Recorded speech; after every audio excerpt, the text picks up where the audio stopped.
Hello, welcome to Big Bang Radio Spotlights. This is a show where we talk to independent artists from all around the world, all about their music and their process for making it. I'm your host, Isaac Anderson, and today I get to sit down with the musician Pearl the Girl. Without any further ado, here's the interview. Well, Pearl, thank you so much for joining me all the way down there in Australia. The time difference is definitely there. My day is kind of ending and yours is just beginning. But tell you what, music never sleeps. So we gotta get this done. And I was excited to talk to you. So how you doing today, by the way?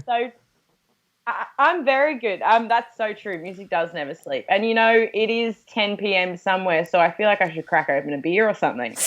Hey, it's all good. It'll be 10 o'clock here pretty soon. So you're pretty close. You're pretty close. Well, I guess we should probably hop right into things right now. I ask all the artists that I talk to this question first off, and I'm always really interested to hear what people are going to say.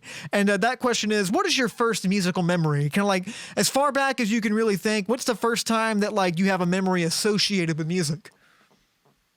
Do you know, it's funny. That's a funny question that you ask. It's a great opening question. And thank you. I don't even know, like the way that my parents have told the stories of how I got into music has probably written over any actual first memory that I had of music. Like my parents are singers, so my dad's a musician, my mum's a singer, and actors and stuff. So I'd always grown up in the creative industry. I was always told never to get a day job. Going to uni was probably not on the cards for me. In fact, my parents laughed at me when I was like, I'm going to go to uni, and they're like, yeah, right. But the story that they tell is that they walked into my room when I was 2 years old and I was just singing away. Like it just couldn't stop me. All I would do was sing. My first performance memory would probably be when I was 9 years old. My parents had a covers band and they play at the Monkey Bar in Balmain, and they would get me up to sing like 2 or 3 songs, and everyone would be like, what is this 9-year-old doing on the stage? And then I'd start singing, they'd be like, oh. Yeah, so that's probably my first memory of it all. Heard that. Yeah, you grew up in a musical family. Tell me more about kind of your family and kind of the whole dynamic between that. So the way my parents met, I love this story. The way my parents met was my mum was in the crowd at one of my dad's gigs, and she was like a bit of a, I suppose, groupie. I don't know if that's offensive or not. But so they met. So my mum met my dad there, and then they started dating, and 10 years later they had my brother, and my brother is actually a DJ, and he's a very good DJ. His name's Cairo, and he releases his own music and produces his own music as well. So, and he kind of went at it from I grew up learning piano, and mum was always like, you're never going to make money if you don't write your own songs. And it kind of forced me. So like as a kid, I was like, oh, I don't want to go to piano lessons. God. But I just sit there like, and then when I was 12, I remember, maybe 12 or 13, I remember like a bit adamant that I was quitting piano. I did not want to bar of it anymore. I was like, because it's hard to get a kid to care about anything, but it's also hard to like spend money on something. And I was essentially being babysat for an hour because my piano teacher knew that I didn't want to learn anything. Like she was just sitting there going, okay, well, I'm just going to take your parents' money, And I know that now because like I've taught kids as well, and I'm just like, okay, well, this is a waste of time. But I went at it from very much learning instruments growing up, and my brother kind of went at it more from the DJ side of things, and he fell in love with music when he started clubbing and kind of loved that side of it. And so, yeah. I do want to ask you this because I'm curious. Was there like a moment that you kind of, said to yourself like, wow, music is really something that I want to pursue? Or was like, there absolutely no doubt in your mind anytime is like, I always wanted to do music and this is just me living that? There was literally no doubt. there's been many times that I've doubted myself, but there was no doubt that that I was always going to have a career in music and a career in the arts. A career in the arts means like having 7 or 8 different jobs. I mean, you're a radio presenter, you're a musician as well. Like, you've got to be everything, right? It's a full-time position, yeah. What's that, sorry? I say it's a full-time position for sure. It's you got to wear a lot of hats if you're independent. It's a full-time position, very underpaid position as well sometimes. So you're getting paid for this? Come on now. Making us feel bad. Yeah, but there was never any doubt that I was going to be a musician. I think I had a few moments. Okay, so when I was 17, I went through like my first proper breakup, and I was in school with the same guy, and I never really, and this particular school that I went to was a performing arts school, a fantastic performing arts school, but I never really fit into it. It was only kids of it was only like 60 kids in the entire school from years 7 to 12, so like till the end of high school, right? And I remember going away for summer holidays and coming back and going, I'm not going back to school. For some reason in my mind, I was just like, that's not what I'm going to do. And I put together this whole Excel spreadsheet pitch to my parents being like, this is why I'm not going back to school. I'm already in the career that I want. I'm already doing the things that I'm supposed to be doing and in the career that I want to be in. So why would I go back, waste $15,000 of your money learning to do stuff that I'm already doing? Like, it makes no sense. And also, there was no way I was going to pass my HSC because no one in my class, that's like your end of year finals, because no one in my class gave a about academics at all. Like, we did 6 hours of dancing a day. There was no way that anyone was going to pass or go to, uni or college. And my parents just kind of sat there and was like, yeah, okay, sure. I mean, I'm like, that's it. I put together this whole Excel spreadsheet. I was fully prepared to have this debate about what I was going to do next year. And they were just like, yeah, of course you're not going back to school. Well, goodness. And so that's the moment that I launched straight into like doing music and acting full time. I was in a TV show at the time, so it kind of made sense not to go back and do that. If you weren't acting or you weren't playing music, what would you be doing? Like, suppose you couldn't do either of those things. Would you have any alternate plans, or would you just kind of like sit around and wish you could do that? This is such a relevant question, particularly as we're going through this whole pandemic, because I've been sitting at my table every day I've been sitting at the piano every day going to write music and just being like, I'm so uninspired. I have no desire to create anything right now, because I'm like, what am I going to be inspired by? My 4 walls. Like, I've tried to change them. They're not giving me anything. But I actually think I take a lot of interest in psychology. I suppose as musicians, most of us are depressed or sometimes depressed. We have some emotional roller coaster things going on in our lives. That's part of the reason we create music. So. Well, exactly. Yeah. So I think I can't imagine going back to school for 5 years or something to study, but I think I'd probably take a lot of interest in psychology and also massage, which is weird, but I just have really strong hands and I'm very fascinated by fixing people's bodies. Did not expect that. That's awesome. I actually have chronic pain in my spine from all the dancing that I did as a kid, which, by the way, that dancing career never quite took off. So it was probably a slight waste of time. But now I've got a lot of pain in my back from all that. So I like to help people manage their pain. Yeah. Oh, well, that would be cool. Well, I think you help them manage their pain, and in the music too, and in a way, acting. People can kind of project themselves in that regard. So I guess it still ties into kind of what you do. So it seems kind of like your mind always Yeah. sticks in that place. It's weird how people that create art have that. I always find that really interesting. Well, I think we're incredibly empathetic people. Yeah. Not that I'm like tooting my own horn here, being like I'm a saint, but we have that emotional intelligence to kind of recognize what's happening in a room and how people are feeling without them actually telling us. Since we're talking about entertainment, I think now we should probably get into kind of the music that you encompass right now. So you go under Pearl the Girl, but your name is actually Pearl Herbert, if I'm not correct. If I'm correct, right? Yeah. Awesome. That's correct. Where did Pearl the Girl come from? Obviously, it rhymes, but like, what does that name mean to you? And when did you decide that you were going to do that instead of Pearl Herbert?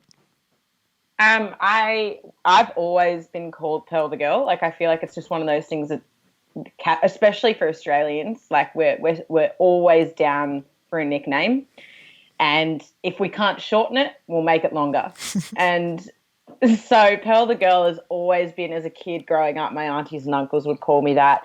And when I released the first single, I Hate You, I actually did just put it up as Pearl. And then about 2 days later, my partner, who was just like, oh my gosh, no, it's got to be Pearl the Girl. What are you doing? Like, no, rebrand, like take it down. We've got to start again. And I was like, oh my God, you're so right. Because growing up, I've had many musical aliases. I've worked under many different names, is what I'm trying to say. And one thing that I was told as a kid, I was like 16, and one of my managers at the time was like, oh, Pearl's never going to be the first thing to come up on Google. And I was like, so you want me to change my name because it's not going to be the first thing to come up on Google? What? And then he was like, exactly right. And I'm like, okay. So then I moved to like Drifting Lights, and then I moved to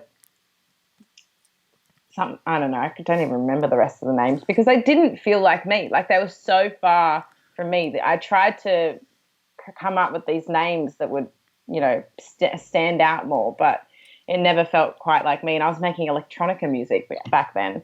And then once I started making more organic kind of band-orientated music, I realized that I'd finally found what the sound that I wanted to do and the way that I wanted to express my music. So I was like, of course, I'm just going to go with Pearl. Like, Pearl is my name. My mum called me that for a reason because she wanted me to be a star. And so I'll just run with the name that I got given. Obviously, most people that watch Big Bang Radio Spotlights know we are based in North Carolina, in Nashville, but we focus a lot on the Raleigh, North Carolina scene. But you are an international artist. You are from Sydney, Australia, or close to Sydney, Australia, if I'm not mistaken, right? Yes, I'm in Sydney, Australia, currently situated in Bondi in my 2-bedroom apartment. Wonderful. Well, how is it like being a musician there? Like in the States, it's there's little scenes that kind of pop up all around different areas depending where you go. How is the music scene in Sydney for the kind of music you make? And do you have like a favorite spot locally that you like to play? Obviously now, we can't play live because at the time of recording this, the coronavirus COVID-19 thing is kind of sweeping the whole world. But when you do play live shows, where's a local place that you just undeniably like? I love playing there. My favorite places to play is probably the Lansdowne. It's a venue in Newtown. But I on that note, because you're comparing the deep south with Sydney, it's so different. I was in North Carolina last year, and I went to Nashville, Charleston, Texas, all the good stuff. It was like my dream trip to do, awesome, I had the best time. But the reason I wanted to go so badly was because I wanted to see what the musical culture was like over there. And it is astronomically bigger. Here, live music is still trying to get the ground back under its feet. Like it was huge back, 10, 20 years ago. Electronic music here just took over, and now it's so hard to see live music still, because people will DJ and for much cheaper. It's like I went to Nashville last year, and that road that goes through, is it Broadway Street? It's the road. It's like a famous road in Nashville. I feel like you're probably on the right path there. Yeah, I think that's it. Yeah, and it's venue after venue, and there's bands in every venue on every level, like 4 levels of bands. That is mind blowing to us. We are lucky. Like we're lucky to play gigs, once a fortnight. There you can play gigs every night. You can probably play 2 or 3 gigs a night as well. Well, we are going to talk about your new EP and your music on that. But before that, I thought I might mention this because in doing research on you for this interview, I noticed that you had a good amount of music videos up on online. Do you have a favorite music video that you've done? It's funny. I love making interesting music videos, but it is the hardest part about making music, is then going, okay, what's the visual aspect? How am I going to turn heads? How am I going to keep people watching for 3.5 to 4 minutes?